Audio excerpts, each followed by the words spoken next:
Bismillahirrahmanirrahim. Assalamualaikum warahmatullahi wabarakatuh. Salam sahabat pijar, salam pencari jalan keluar. Semoga kita senantiasa terus semangat untuk mencari solusi-solusi, membagi-bagikan informasi tentang berbagai macam perihal pencerahan, perihal jalan keluar yang pernah kita alami. Walaupun mungkin bagi orang lain itu sepele, tapi mungkin bagi sebagian orang bisa sangat membantu. Masih melanjutkan penelusuran tentang tukang cukur. Ini adalah bagian tukang cukur part 2, tukang pangkas. Berbahagialah para pekerja yang mampu membuat dirinya jadi seorang direktur, mampu menjadi owner walaupun di tempat yang kecil, tapi adalah milik sendiri yang bisa dia atur, dia bisa memanajemen, dan dia bisa menggunakan segala macam cara untuk memanajemen usahanya tanpa campur tangan orang lain.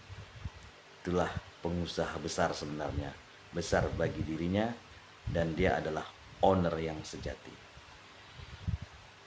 Sahabat pijar yang berbahagia, masih di dalam konteks tukang cukur atau tukang pangkas, ada cerita menarik yang mungkin ini menjadi ilham bagi kita semua. Ada cerita tentang seorang anak muda yang tampaknya bijak sedang berada di dalam ruangan tukang pangkas. Dia memangkas rambutnya. Dia memang langganan di tempat itu. Dan dalam suasana pangkas itu, dalam proses pemangkasannya itu, terjadi perbincangan yang saya lihat seru. Saya lihat ada semacam kontak yang saling menyambung, sehingga saya kepingin mendengarnya. Muncul dari cerita itu berkaitan dengan hal ketuhanan. Jadi saya lihat sangat jelas pemuda ini ada pemahaman keilmuan agama yang lumayan, sehingga bisa nyambung cerita dengan tukang pangkas. Tapi bapak si tukang pangkas ini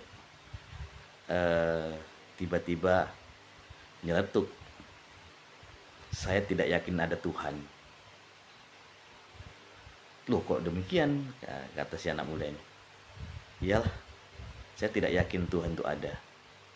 Kalau memang Tuhan itu ada, kalau memang Tuhan itu punya kemampuan untuk melindungi umatnya, melindungi makhluk ciptaannya, mengapa masih banyak saja orang susah, masih banyak orang sakit yang tidak bisa mengobati dirinya sendiri, banyak orang terlantar yang tidak diopeni, banyak orang-orang yang kesusahan dalam hidup, tidak terpenuhi hajatnya.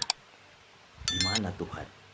Kalau memang Tuhan ada, bukankah Tuhan kasih sayangnya luar biasa? Tapi ternyata masih banyak orang di jalanan yang sakit tidak mampu berobat, sakit tidak sembuh-sembuh, susah juga tidak kaya-kaya, susah juga tidak mampu punya pekerjaan, bahkan bekerja pun tidak mencukupi hasilnya. Jadi si anak muda ini tertarik untuk menjawabnya. Adalah Bapak, Tuhan itu ada. Coba tunjukkan kalau ada sama saya. Di mana letak Tuhan itu ada? Di mana dia itu ketika orang sakit? Jadi perdebatan ini sepertinya tetap kalah si anak muda ini, karena definisi adanya Tuhan itu dibuat oleh si tukang pangkas ini. Kenapa Tuhan itu kalau ada kok nggak peduli sama orang-orang yang sedang dalam kesusahan, sedang dalam permasalahan, sedang sakit dan lain-lainnya, kok nggak ada yang teropeni. Si anak muda tetap kekeh karena dia punya pemahaman agama, punya keyakinan yang diyakini dia. Ya, seperti itu, Tuhan kan maha adil, ada susah, ada senang, ada kaya, ada miskin, seperti itu Bapak. Jadi mungkin yang susah itu seperti ini, ya itu takdirnya. Enggak demikian, kata tukang pangkas. Asik, terjadi perdebatan yang terlihat kontradiksi dan kayak nggak ketemu ujungnya. Jadi pangkas pun berjalan, nampak saya lihat tukang pangkas pun menyelesaikan tugasnya dengan mencukur, merapikan, dan saya lihat anak muda itu menjadi semakin ganteng, semakin bagus karena pangkasnya pun memang di tempat pangkas yang alhamdulillah banyak diminati anak-anak muda, sehingga menjadi tempat yang bisa untuk diulangi lagi nanti kalau rambutnya panjang. Itulah tempat tukang pangkas yang sudah istiqomah, yang sudah ngetren dan sudah punya langganan tetap. Jadi setelah dibayar, anak muda itu pun pamitan keluar beliau. Setelah keluar di jalanan, anak muda itu ternyata menemukan seorang laki-laki yang rambutnya sangat gondrong, jenggotnya, kumisnya semua tebal, nggak terurus. Dia tertarik dengan ini. Ini barusan yang saya ceritakan ini tadi. Ini ada hubungannya dengan saya ceritakan tadi, yang saya perdebatkan dengan tukang pangkas tadi. Maka si anak muda ini pun berbalik dia. Tidak jadi dia bergerak pulang, malah dia balik masuk ke tempat tukang pangkas tadi. Tukang pangkasnya pun tersenyum. Iya, ada apa anak muda? Apa ada yang ketinggalan? Tidak, Bapakku. Saya hanya tadi keluar menemukan jawaban dari yang Bapak tanya. Ya, jawaban apa tadi? Katanya Tuhan tidak ada. Maka saya bilang, Bapak tukang pangkas pun tidak ada sebenarnya. Tukang pangkas itu tidak ada. Loh, kok demikian? Saya tukang pangkas. Saya barusan pangkas kamu. Dan banyak ini yang antri nunggu saya pangkasin. Tapi saya bilang tukang pangkas tidak ada. Kenapa kamu bilang demikian? Coba Bapak lihat itu di jalanan. Saya barusan menemukan satu orang laki-laki, rambutnya gondrong, kumisnya tebal, jenggotnya semraut, keadaannya tidak terurus. Jadi kenapa tukang pangkas kalau ada kok nggak ngurus itu?